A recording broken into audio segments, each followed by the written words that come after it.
रिक्शे वाले रुक जा। तू मुझे अपने साथ बिठा के ले चल। मैं इस आदमी के साथ नहीं रहना चाहती। मुझे किसी यतीम खाने में छोड़ देना, वहाँ सुकून से रह लूंगी। ये आदमी मुझ पे हर दफा शक करता है। अरे बेगम, मैं तो सिर्फ तुमसे सवाल करता हूँ कि तुम बताओ कहाँ गई थी। शेख साहब और बहन जी, रमज़ान में एहतराम कीजिए और मियाँ बीबी एक होने का नाम है। बहुत शुक्रिया भाई, आपने हमें सलाह दी। अरशद आप आ गए, चलें, शुक्र है अल्लाह का। आज गर्मी बहुत है, पहला रोज़ा है, आप सुबह से निकले हुए हैं। अगर कुछ कमाई हुई है तो बताइए, मैं अफ्तारी के लिए सामान ले आऊँगी। बेगम ज़ैनब, आज सुबह से एक बाड़ा नहीं लगा, बल्कि दो मियाँ बीबी झगड़ रहे थे, उनका सुलह करा के मैं घर आ गया हूँ वापस। मेरे पाँव भी बहुत दुख गए रिक्शा चला चला के। लाइए अरशद, मैं आपके पाँव दबा देती हूँ और आप परेशान नहीं होइए। अल्लाह हम सबका हामी और नासिम है। हमारी मदद हर मोड़ पे अल्लाह ही करता है। मेरे पास कुछ पैसे जमा है, 500 रुपये, उसी में अफ्तारी का सामान ले आती हूँ।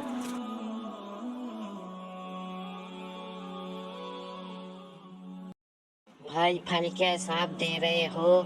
अगर ताज़ा फल है तो मुझे चाहिए, क्योंकि आज रमज़ान का पहला रोज़ा है और मैं अपने शौहर के साथ अफ्तारी करूँगी। 500 रुपये मेरे पास से, सारे फल अगर थोड़े थोड़े मिल जाएं तो अच्छा हो जाएगा।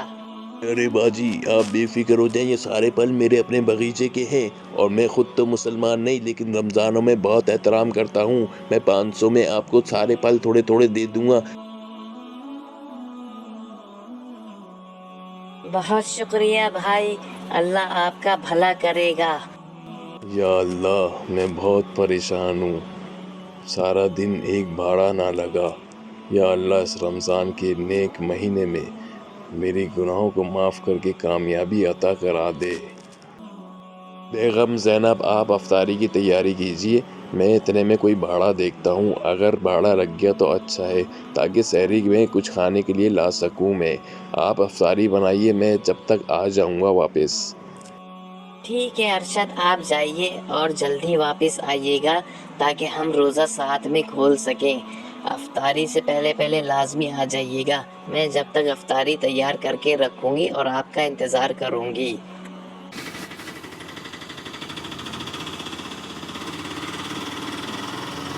वाह रिक्शे वाले, तुमने आज बहुत नेकी का काम करा है, घर टूटने से बचाया है, उसका इनाम तुम्हारे रिक्शे में मैंने भर दिया है।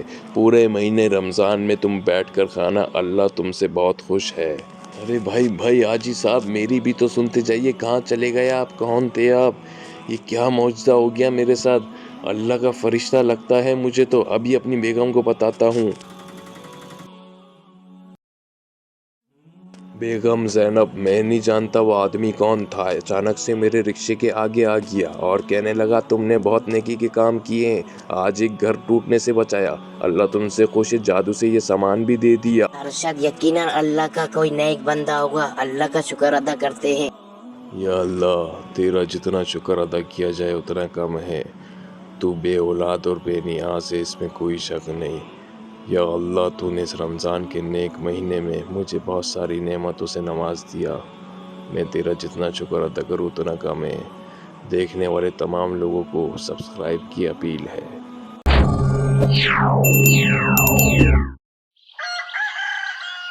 ये गांव गुजरात के एक कोने में पाया जाता है, जिसमें एक खूबसूरत लड़की रहती है जो बिन माँ बाप के पली बड़ी है। इसके माँ बाप बचपन में ही फौत हो गए थे। इसका नाम रानी है। दादा दादी ने बहुत ही प्यार से परवरिश की है।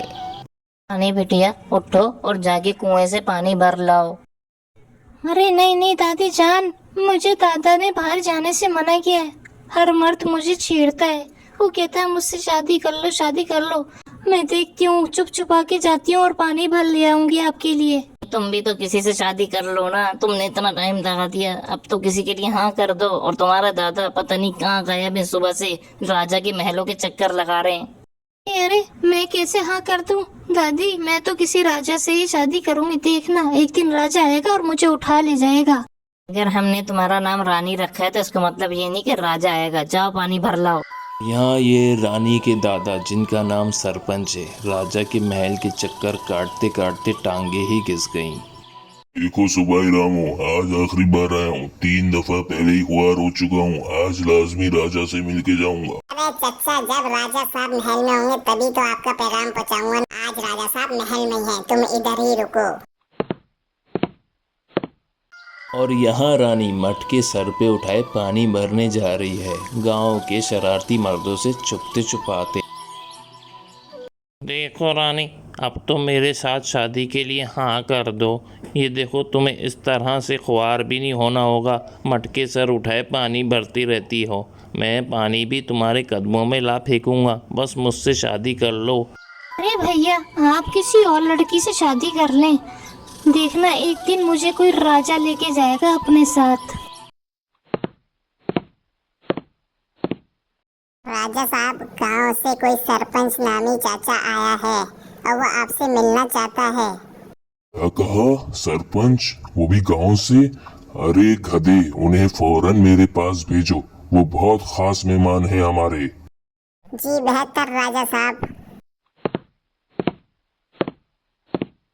अरे भाई चाचा, आप हो कौन आखिर? राजा साहब ने कहा है फौरन आपको उनके आगे पेश किया जाए। क्या बात है? सरपंच दादा, कहीं मैं गलत तो नहीं कि आप मेरे दादा सूर्य के बहुत गहरे दोस्त थे और मेरे बाबा भी आपकी गोदों में खेले थे। राजा साहब, आप बिल्कुल दुरुस्त कह रहे हैं। बस मैं एक अपना ये मसला लेकर आया हूँ। मेरे गांव में पानी नहीं, अगर आप मीठे पानी की एक लाइन मेरे गांव तक पहुँचा दें तो आपकी बड़े एहसानात होंगे। नहीं नहीं सरपंच दादा, एहसानात की कोई बात नहीं होगी। आपका ये मसला मैं खुद आके हल करूँगा। आपके गांव खुद आऊँगा, सारा विजिट करूँगा। और आप तो मेरे भी दादा लगते हैं। रानी, तुमने पानी लाने में इतना टाइम क्यों लगाया और तुम्हारे दादा अब तक नहीं आए? दादी जान, आपको पता है मैं बाहर निकलती हूँ तो हर मर्द मुझसे शादी कर लो कहता है। चले अंदर, दादा भी आ ही जाएंगे। यहाँ पे राजा अपने महल से निकल जाता है और अकेला तनहा बिल्कुल सरपंच दादा के गांव की तरफ रवाना होता है। उसी रास्ते पे सीधा चलता आता है जो सरपंच दादा ने इसको समझाया था। सरपंच कहाँ रह गए थे, जबकि तुम्हें पता है घर में जवान बेटी और एक बूढ़ी बीवी भी है। तुम्हारे पानी के मसले को हल करने के लिए गया था राजा के महल, और राजा साहब खुद यहाँ तशरीफ ला रहे हैं। दादाजी, क्या आपको लगता है राजा साहब ही आएंगे हमारे इस छोटे से गांव में? रानी, वो इसी गांव से पल के गया, मेरे ही दोस्त का बेटा है। बस करो अपनी तुम ये राम कहानी, जाओ और घर का सौदा लेकर आओ। अरे यार, सरपंच चाचा ने तो मुझे यही पता बताया था, फिर मुझे अभी तक घर क्यों नहीं मिल रहा इनका। राजा साहब खुश आमदीद, आपका शुक्रगुजार हूँ कि आप खुद तशरीफ ले आए हमारे इस गरीब खाने में। अरे सरपंच दादा, शुक्रिया की क्या बात है, मैं तो खुद आपका पोता हूँ। राजा साहब, हमारे गांव में पानी की बहुत किल्लत है। राजा बस इनके घर में रानी को ही देखे जा रहा है, उसकी नज़रें तो रानी पे ही टिक गई हैं। दादा दादी अपने दुखड़े सुनाए जा रहे हैं, मगर राजा रानी को ही देखे जाए। दादाजी, अगर आप बुरा ना माने तो क्या आपकी पोती रानी का रिश्ता हुआ है? नहीं राजा साहब, अभी तक कोई रिश्ता नहीं हुआ। राजा साहब, रिश्ते तो बहुत आते हैं लेकिन ये इनकार करती है। बस फिर राजा दादा दादी से इजाज़त लेता है कि रानी से अकेले में बात करने दी जाए। रानी, क्या तुम मेरे महल की रानी बनोगी, मुझसे शादी करोगी? राजा साहब, अगर यही सवाल मैं आपसे करूं, क्या आप मुझसे शादी करेंगे और अपने महल की रानी बनाएंगे? आखिरकार रानी का सपना पूरा हो ही रहा। राजा खुद चल कर आ गया और रानी को पसंद भी कर लिया। कौन कहता है कि सपने सच नहीं होते? देखो, रानी ने सच करके दिखाया अपना सपना। सरपंच दादा और दादी जान, आज से आपकी पोती रानी मेरी धर्म पत्नी है। इस गांव में कल से ही पानी की लाइन डलने का काम शुरू हो जाएगा। राजा साहब, आपका शुक्रिया कि आपने हमारी पोती को अपनी धर्म पत्नी बनाया। राजा साहब, आप दोनों की जोड़ी हमेशा सलामत रहे। रानी की कही सारी बातें सच हुई। गांव वाले देखते ही रह गए और राजा रानी को उठाकर ले गया। रानी को उसकी असली जगह यानी कि राजा अपने महल ले गया। हमारी ये वीडियो पसंद आई तो लाइक करो और चैनल ज़रूर सब्सक्राइब करो।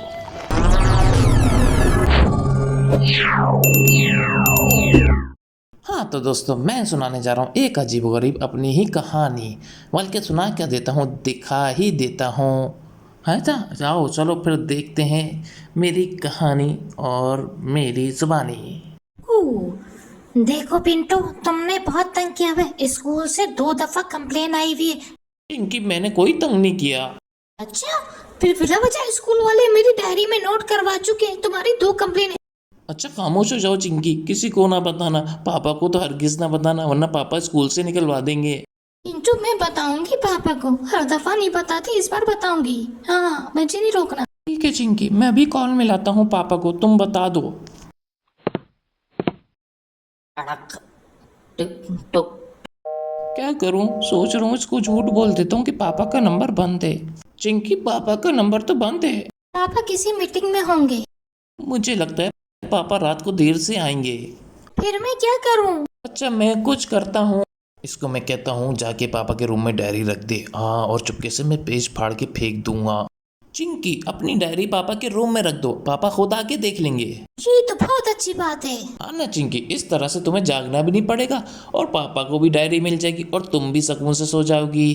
पिंटू तुम वाकई में बहुत ज़हीन हो। फिर भी मेरा दिमाग पढ़ाई में नहीं चलता चिंकी।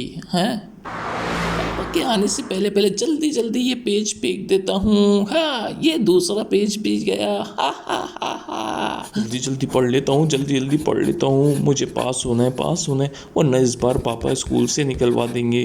हाँ, फिर मैं क्या करूँगा? अरे कोई तो मेरी मदद करे, मैं पढ़ना चाहता हूँ। हाँ हाँ, आइडिया आ गया, आज एक पेंटिंग बनाऊँगा और उसमें अपना दिमाग लगाऊंगा।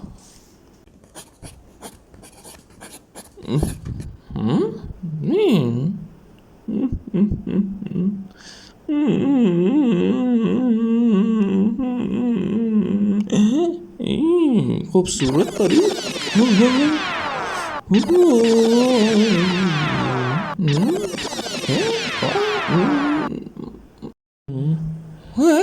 छोटी परी, क्यों उदास हो? क्या बताऊं मैं? पढ़ाई की टेंशन है ना? सही बताओ। हाँ। हाँ, ये तुम्हें कैसे पता? मैं तो बहुत परेशान हूँ, पापा स्कूल से निकाल देंगे अगर इस बार फेल हुआ तो। देखो, ये मसला मैं तुम्हारा हल कर दूंगी। कैसे? सच बताओ। बस तुम्हें दिल लगा के पढ़ना होगा। मैं बहुत दिल लगा के पढ़ता हूँ, उसके बावजूद भी फेल ही हो जाता हूँ। मैं बहुत परेशान हूँ, क्या करूँ आखिर? मैं डरता हूँ पापा मुझे स्कूल से ना निकाल दें, मुझे बचा लो।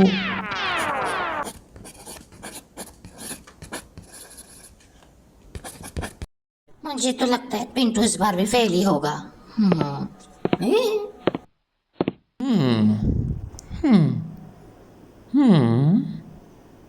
है? ये मिस मेरा पेपर हो गया है।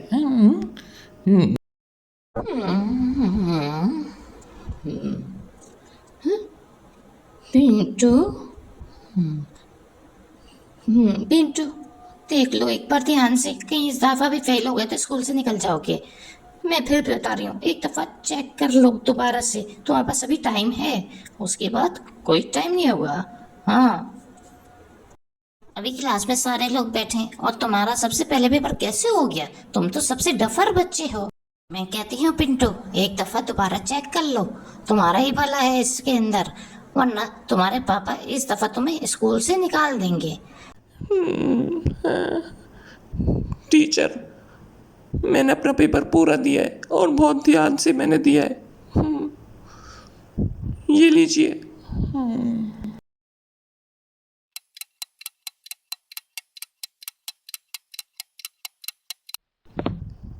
अरे वाह चिंकी, तुम अभी तक अकेली बैठी हो, चलो घर चलते हैं। पिंटू, मैं ना राइटिंग कंपटीशन की तैयारी कर रही हूँ। अरे वाह, ये देखो पिंटू, मैंने कितना अच्छा लिखा है।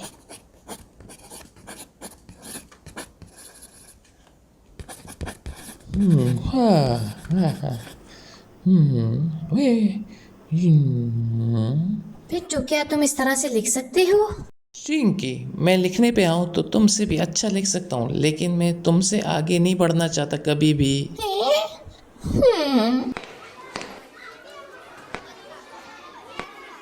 हर बार की तरह इस बार भी मैंने इस पूरी क्लास में टॉप किया है। याहू! चिंकी, मैंने भी इस बार सेकंड पोजीशन हासिल की है, देखा? याहू! हम दोनों बहन भाई फर्स्ट और सेकंड आए हैं। तुमसे पापा बहुत खुश हो जाएंगे। पहली दफा तुम पापा को खुश करोगे। हाँ चिंकी, पापा मुझसे बहुत खुश होंगे और मुझे एक सरप्राइज़ भी उन्होंने देने का वादा किया है।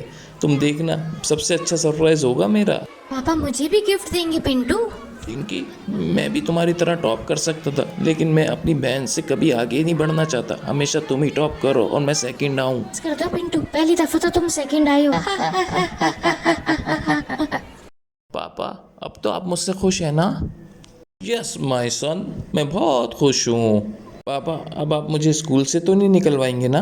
नहीं माय सन, बिल्कुल भी नहीं, बिल्कुल भी नहीं। पापा, आपको पता है मैं टॉप भी कर सकता था, लेकिन मैं चाहता हूँ चिंकी ही हमेशा टॉप करे। पिंटू, मुझे बहुत अच्छा लगता है, तुम दोनों बहन भाई एक दूसरे को बहुत प्यार करते हो। सच में पापा, हम बहुत प्यार करते हैं। तो कैसी लगी हमारी ये कहानी? आप लोग भी अपने पेरेंट्स को इसी तरह खुश रखें और पढ़ाई में ध्यान लगाएं। हमारे इस चैनल को ज़रूर सब्सक्राइब करें। हाँ, बेल आइकन पे भी क्लिक करें।